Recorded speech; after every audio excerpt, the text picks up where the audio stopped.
Economy global and Indian. विमर्श news ने आर्थिक सूचनाओं के बाद हमेशा ही कॉशन दिए हैं।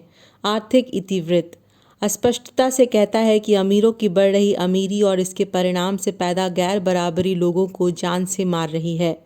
रोजगार वृद्धि के लिए निवेश की बात प्रधानमंत्री नरेंद्र मोदी विश्व फोरम पर तो कह रहे हैं, परंतु भारत की आर्थिक विसंगतियों और गैर बराबरी के परिणाम अब छुपा नहीं सकते।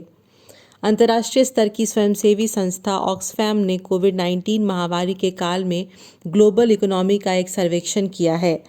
इसमें कई बातें सामने आई हैं, जैसे कि ब्रिटेन में मृत्यु का जो औसत दर रहा उसके मुकाबले ब्रिटेन के बांग्लादेश मूल के लोगों की मृत्यु का दर 1.5 गुना था। पूंजी निवेश, आर्थिक नवाचार, नए यूनिकॉर्न, अरबपतियों की बढ़ती संख्या से जो आर्थिक संकेत मिले हैं, उसके ऊपर सबसे पहला सवाल आर्थिक विषमता का है।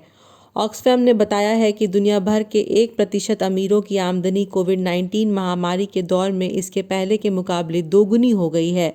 इसके परिणाम स्वरूप शेष 99% लोगों की आमदनी घटी है।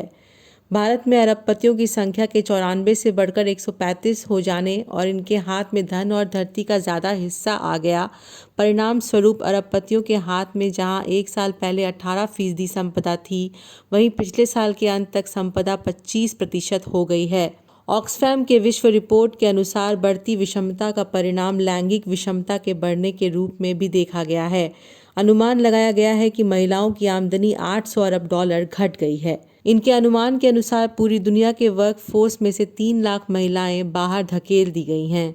भारतवर्ष में महिला श्रमिक में बेरोजगारी की दर 7.50% थी और कोविड-19 के दौर में ये बढ़कर 8.60% पहुंच गई है।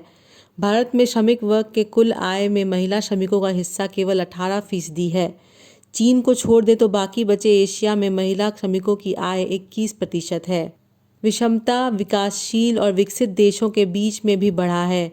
विश्व रिपोर्ट में बताया गया है कि ज़रूरी दवाओं और ऑक्सीजन को जमा रखने वालों की तरह अस्पतालों और डॉक्टर लोगों की आमदनी भी बढ़ी है और आम लोगों के हिस्से दर दर की ठोकर खाना और मौत इसका ही परिणाम है।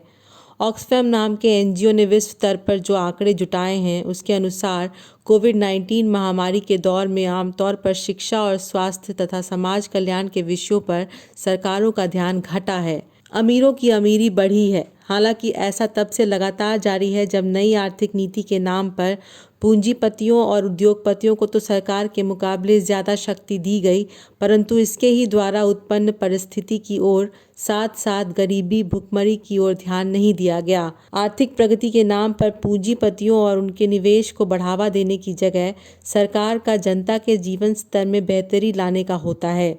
जनतंत्र रक्षक सरकार का काम है प्रकृति और संपदा का बेहतर इस्तेमाल करना और इसके लिए योजना बनाना। जनता के लिए अवसरों के उदारीकरण या लिबरलाइजेशन का माहौल नहीं बना।